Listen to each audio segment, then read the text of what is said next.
Fala, amante da música, tudo bem com você?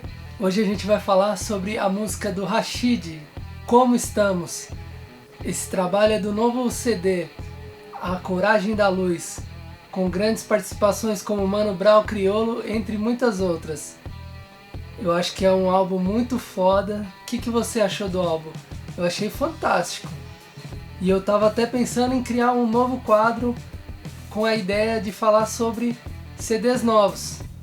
Eu acho que seria muito foda começar com esse novo CD do Rashid. O que você acha?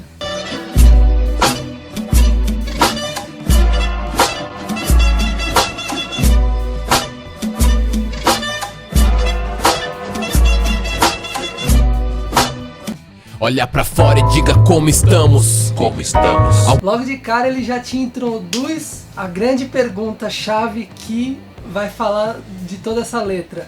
Como estamos? Olha pra fora. É uma metáfora. Ele quer dizer que pra você olhar, parar um pouco assim da sua rotina, daquele negócio automatizado de ir pro trabalho, voltar pra casa, etc. Parar no tempo, ter aquele momento de refletir. Como estamos? Algumas perdas tiram até o brilho do que conquistamos. Angústia, pior que a de Graciliano Ramos. E tem coisas que são tão ruins que ofuscam as coisas boas, de tão dolorida que são certas coisas. Ele faz uma comparação com o livro do Graciliano Ramos chamado Angústia. Vendo a polícia matando criança de 10 anos, passa em branco no jornal e 6 aí gritando pela redução da maioridade penal. É interessante que o Rashid aponta uma coisa que está dentro das comunidades, dentro das favelas, e que é algo que não é divulgado na internet, não é divulgado nas grandes mídias, televisão, revistas, jornais, que é a morte dos jovens, os jovens morrendo pela droga, pela criminalidade. Então o Rashid fala que criança de 10 anos sendo morta, e isso não é falado no jornal. O que é falado é que a criança matou, que o menor que tem os direitos humanos, porque o menor pode fazer o que ele quiser, e as estatísticas mostram que essa realidade não tem coerência, porque a quantidade de menores que cometem crimes é muito abaixo da quantidade de criminosos maior de idade. E aí, o que a mídia faz? Distorce a informação, e aí o Rashid fala, vocês aí gritando pela maioridade penal, como se isso fosse resolver. A questão é muito mais enraizada na cultura carcerária do Brasil. O Brasil é o país que mais prende. Mesmo assim, a gente vê que não tem a reabilitação quando o cara entra na prisão. Lá dentro é como se fosse uma escola. O cara vai aprender para sair e fazer mais coisa errada. Então, o que adianta a maioridade penal? É onde o mal flerta, com as portas de emprego tudo fechada e as da cadeia tudo aberta. O mal flerta com essa alienação, as pessoas sendo enganadas pela televisão, pela mídia, e aí se introduz o mal. Por conta dessa vulnerabilidade, você vê esses programas de espreme que sai sangue, sensacionalismo, que a pessoa fica tão desesperada com aqueles programas, que ela acha que não pode mais sair de casa, que ela tem que ficar presa dentro de uma redoma de vidro. E aí esse verso é interessante porque ele fala: milhões de pessoas sem emprego, portas fechadas para o emprego e milhares de pessoas sendo colocadas na cadeia num sistema, como eu já falei, falho. Num sistema carcerário que é falho. Seu elitismo é toxina. Toxina é algo que faz mal. E o elitismo nada mais é que a elite, a burguesia, os ricos. E o que acontece? Seu elitismo é toxina. E aí você pensa assim, pô, mas a culpa é dos ricos. Na verdade, todos nós somos educados para ter um pensamento burguês, um pensamento individualista. Então o elitismo é uma toxina que atinge todas as pessoas, não só os ricos, não só a classe média. Todo mundo assiste desde pequeno na televisão que você tem que agir de uma maneira burguesa, consumir, fazer tudo que o capitalismo manda. Então a gente tem esses pensamentos que são individualistas, não igualitários. Com 5 reais cê compra crack, já um livro é de 30 pra cima. Esse verso é fantástico. Um livro custa muitos reais. Eu às vezes paro para pensar nisso. Apesar de existir sebos que têm livros muito mais baratos, e até os próprios caras que fazem um serviço social de biblioteca pública, o próprio Marechal doa livros para as pessoas nos shows. Isso é muito bonito, mas o grande mercado vende muito caro um livro. O que ele quer dizer?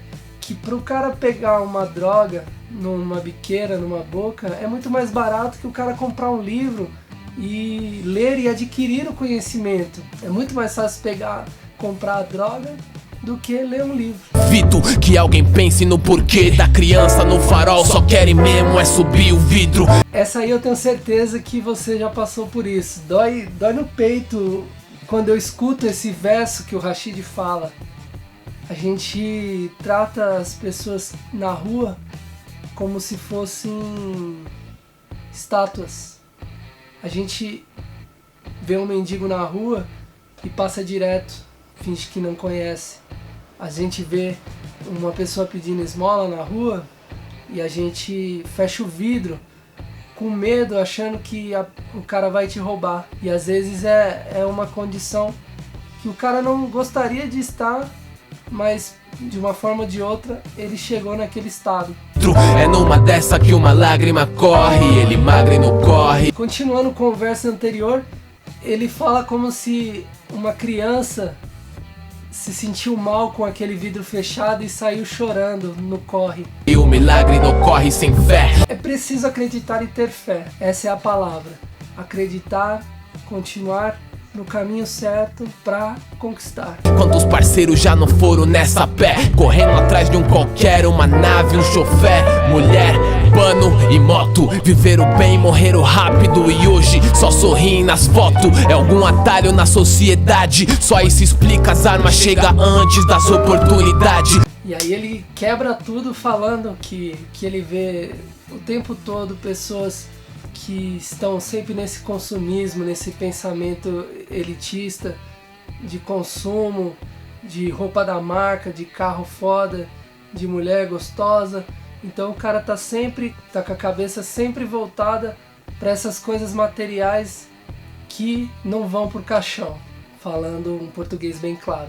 O atalho da sociedade explica por que as armas chegam antes das oportunidades, porque ao invés do cara ralar e conseguir aquela oportunidade de crescer, ele recorre à arma para roubar a pessoa. E é difícil querer paz se vocês fazem a gente acreditar que um iPhone é melhor. Fantástico. Aqui ele mostra o símbolo maior do capitalismo mundial. O celular da Apple, o iPhone, é um exemplo muito claro de que para você ser feliz, você precisa ter um iPhone. E até hoje é um símbolo de status você ter esse celular que custa 3 mil, 4 mil, 5 mil reais. Então, para uma criança, para um adolescente, para um adulto, é difícil querer paz, ser feliz, se sentir completo, se para ele ser tudo isso, a mídia coloca na cabeça dele que ele tem que ter um iPhone, que ele tem que ter um objeto que faça dele melhor que os outros. É uma cultura de ter para ser alguém. Sem trilhos, é natural que os filhos enterrem os pais, mas bem-vindo à geração onde os pais enterram os filhos. O Criolo ajudou o Rashid a fazer essa letra e os dois tiveram maestria realmente. O verso final é fantástico. Antigamente a gente era acostumado a enterrar os pais, no sentido dele ficar idoso, no sentido dele morrer por uma doença. Mas hoje em dia é o contrário. Os pais que enterram os filhos. Que realidade cruel é o mundo contemporâneo. O filho não enterra mais o pai que enterra o filho, porque se envolveu com droga, porque mexeu com um crime. E esse é o fim da realidade contemporânea. Muito obrigado pela sua audiência. Você gostou desse vídeo? Gostei, para mim saber que você gostou. Se inscreva no canal também aqui embaixo, porque você vai assistir os novos vídeos sempre que eu lançar, toda quinta-feira. Muito obrigado pela sua audiência. Continue assistindo aqui o vídeo do Racionais MCs, Eu Sou um 57, outra análise muito foda que eu fiz. Tchau.